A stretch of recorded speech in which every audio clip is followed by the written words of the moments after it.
આવનારી સ્થાનિક સ્વરાજ્યની ચૂંટણીઓને લઈને હવે ચેતર વસાવા એક્ટિવ થઈ ગયા છે। આદિવાસીઓને એકતા રાખવાનું કહી રહ્યા છે। આદિવાસી સમાજમાં ભાગલા ન પાડો, એક થાઓ। ગુજરાત સરકાર કંઈ પણ અન્યાય કરે છે તો સરકાર સામે અવાજ પણ ઉઠાવો। પાર્ટી અને પક્ષને પછી જુઓ, પહેલા તમે આદિવાસી છો તેવું કહી રહ્યા છે। તો આદિવાસી સમાજને જગાડતા અને આવનારી સ્થાનિક સ્વરાજ્યની ચૂંટણીમાં પહોંચી વળવા ચેતર વસાવાએ આદિવાસીઓને શું કહ્યું તે સાંભળીએ। અહીંયા જ અમે બેસીશું, જેને તકલીફ હશે એક ગામમાંથી બે પાંચ જે કંઈ પણ નામો આવશે એને અમે ફાઇનલ કરીને દિન 15 કે દિન મહિના પછી ગાડીઓ આપણે ચાલુ કરીશું। અને બધાને તમે તો બધા જાણો છો, હાલમાં ગુજરાત સરકાર અહીંની તાલુકા પંચાયત હોય, જિલ્લા પંચાયત હોય કે સાંસદ શ્રી હોય, ગુજરાત સરકાર હોય કે કેન્દ્ર સરકાર હોય, ભાજપ સરકાર સંચાલિત છે। ધારાસભ્ય તરીકે હું એકલો છું, આપણી તાલુકા પંચાયત નથી, આપણી જિલ્લા પંચાયત નથી, એટલે માંગણીઓ ઘણી પણ આવે છે, પણ બધાએ ધૈર્ય રાખવું પડશે। એક સાથે બધાનું નહીં પણ પૂરું થશે તો આપણે જેટલા પણ વારા પરથી જેમને વધારે તકલીફો હશે એને પ્રાયોરિટી આપીને, પ્રાથમિકતા આપીને ધૈર્ય સાથે ધીરે ધીરે આપણે બધાને સંતોષ આપવાના કામ આપણે કરીશું। તો ઘણી વખત તમે તો બધા જાણો છો કે અમે ઓફિસે સોમવારે બેઠા કે ભાઈ આયોજન તૈયાર કરીએ, માંગણી કોની કોની આવે, પણ લોકો ત્યાં સુધી પહોંચતા નથી। કેટલાક લોકો ગામડેથી બજારમાં આવે છે, તાલુકા પંચાયતે ઘણા આગેવાનો આવે, ગામમાંથી માનો કે 10-15 કાયમ આવે, એ લોકોને યોજના બધી ખબર હોય, આવાસની ખબર હોય, ઝાંઝરું બાથરૂમની ખબર હોય કે ખેતીવાડીની બધી યોજનાઓ ખબર હોય, પણ ગામમાં છેવાડાના વ્યક્તિ સુધી બધી ખબર નથી રહેતી। એટલા માટે જ આપણે સંકલન અને જિલ્લા આયોજનની મીટિંગ રાખી છે। હાલમાં તો કોઈ ચૂંટણી નથી એટલે કોઈ બીજી ભાષણબાજી આપણે કરવાના નથી કે કોઈ બીજી ભાષણબાજી થવાની નથી, પણ જેને પણ નાની મોટી સમસ્યા હશે અમે પોતે અહીંયા બેસીશું, ગામ વારા પરથી બધા આવશે, લખાવશે, અને જેમાંથી જેટલું પણ સમાવેશ આપણા આયોજનમાં થશે એ તમામ કામો અમે લઈશું। 50% કામો પંચાયત અને આગેવાનોના પણ સમાવેશ કરીને અમે લઈશું। સાથે સાથે તમે બધા જાણો છો, અવારનવાર આપણે આ વિસ્તારમાં અમે ધારાસભ્ય બન્યા છે। આ મહિનામાં ગઈકાલે જ તમને ખબર છે ભાઈ 8 ડિસેમ્બર 2022 ના રોજ અમે ધારાસભ્ય બન્યા અને આજે 9 ડિસેમ્બર 2024 ચાલે છે, એટલે 2 વર્ષ કમ્પ્લીટ મને પૂરા થયા। મારા પ્રયાસો, મને જે તક આપી છે તમે લોકોએ, મને જે તમારા બધાના આશીર્વાદ મળ્યા છે, આટલી નાની ઉંમરમાં મને ધારાસભ્ય તમે બનાવ્યો છે, તો એનો વધુ ને વધુ ઉપયોગ મારો મત વિસ્તાર ડેડિયાપાડા સાગબારાના લોકો માટે હું સમય કાઢું। સાથે સાથે આજુબાજુ વિસ્તારના લોકોને પણ ઘણી સમસ્યા હોય છે, એ લોકો પણ અનેકવાર ગંભીર સમસ્યાઓની બાબતોમાં બોલાવે છે, ત્યાં પણ મારે જવું પડે છે।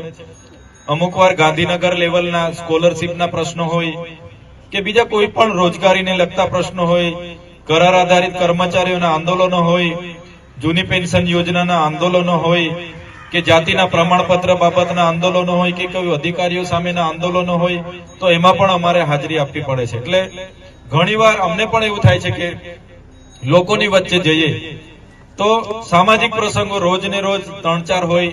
હમણાં તો ઉત્તર ક્રિયાના કાર્યક્રમો ઘણા ચાલે છે, ઘણા મયતોના પ્રસંગો હોય, હમણાં 1-2 મહિના પછી લગ્નોના પ્રસંગો ચાલુ થશે, તો પ્રસંગોમાં આપણે મળતા હોય ત્યારે આવી કામની વાતો નથી થતી।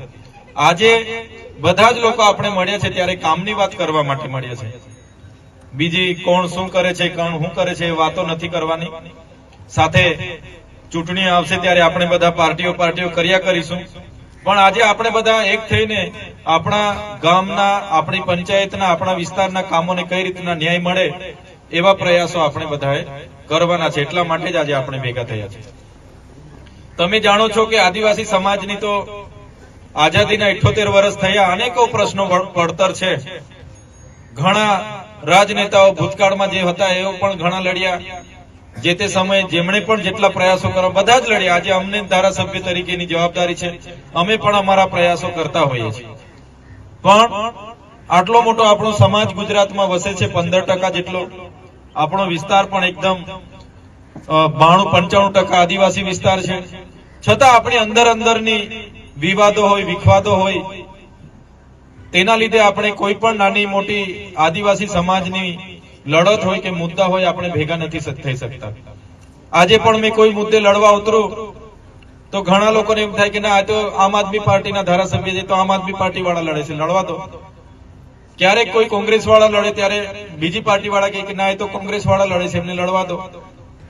ક્યારેક કોઈ બીટીપી વાળા લડે તો બીજાને થાય કે તો બીટીપી વાળા લડે છે, લડવા દો. ક્યારેક ભાજપ વાળા. એટલે આપણે બધા પક્ષ પાર્ટીઓમાં વેચાયેલા છે. ગામમાં પણ 3-4 પાર્ટીઓ ચાલે. ગામમાં પણ કોઈ સરપંચ હોય, 3 સરપંચ હોય તો 3 સરપંચના સભ્ય હોય. તો આવી રીતના ધર્મ સંપ્રદાયોનો બી છે. કેટલાક વડીલો કે અમે તો કબીર સાહેબ વાળા, અમારો ધર્મ મોટો. કેટલાક સંતો કે અમે તો ભાતીજી સંપ્રદાય વાળા, અમારો ધર્મ મોટો. કેટલાક કે અમે તો સત કેવલ વાળા, અમારો ધર્મ મોટો. કોઈ કે અમે સ્વામિનારાયણ સંપ્રદાયના છે, અમારો ધર્મ મોટો. કોઈ કે અમે અવિચળ વાળા છે, અમારો ધર્મ મોટો. કોઈ કે અમે સતીપતિ વાળા છે, અમારો ધર્મ મોટો. ગામમાં પણ એવા વિખવાદો થઈ ગયા છે. સાથે સાથે હવે તો જુવાનિયાઓએ પણ પાર્ટીઓ બનાવવાની ચાલુ કરી દીધી છે. કોઈ કે હું તો ડેવિલ રાઇડ વાળો છું, કોઈ કે મેં 46 વાળો છું, કોઈ કે અમે આ ગ્રુપ વાળા છે. ચાલુ છે કે નથી ચાલતું? એટલે કોઈમાં કોઈ જગ્યાએ રજૂઆત કરવા માટેની આપણામાં એકતા નથી. તો આ આપણી એકતા નથી. એના માટે જ હમણાં ડોક્ટર સાહેબે કીધું કે થાંભલાવાળા અહીંયા જ અમે બેસીશું.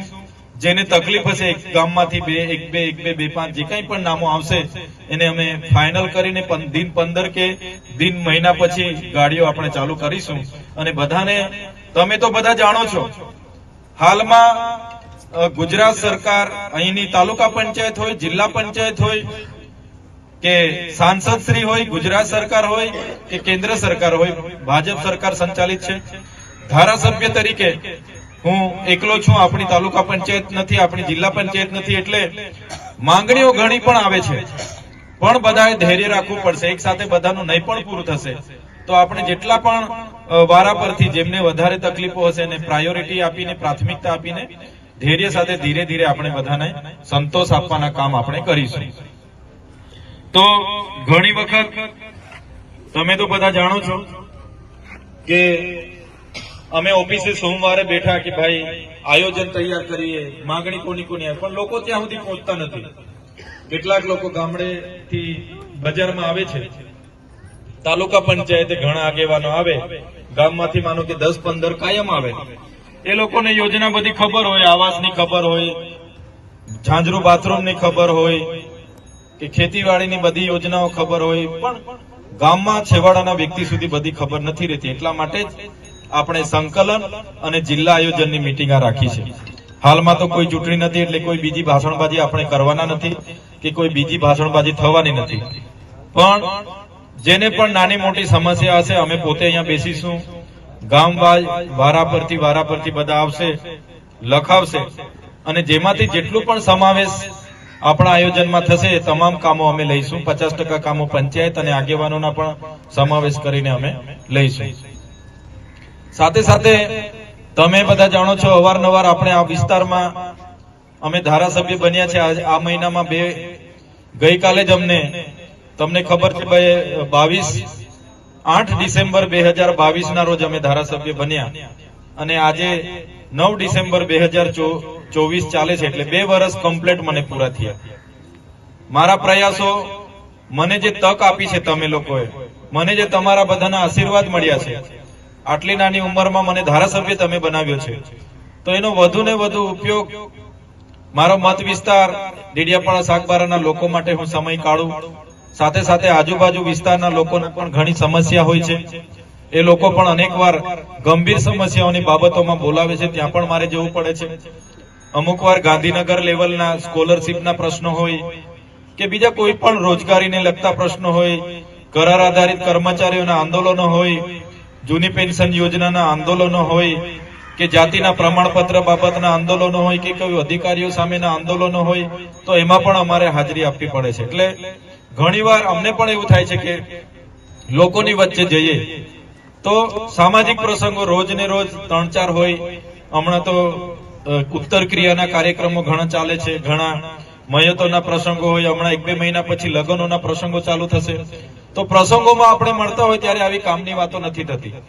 આજે બધા જ લોકો આપણે મળ્યા છે ત્યારે કામની વાત કરવા માટે મળ્યા છે. બીજી કોણ શું કરે છે, કોણ શું કરે છે એ વાતો નથી કરવાની.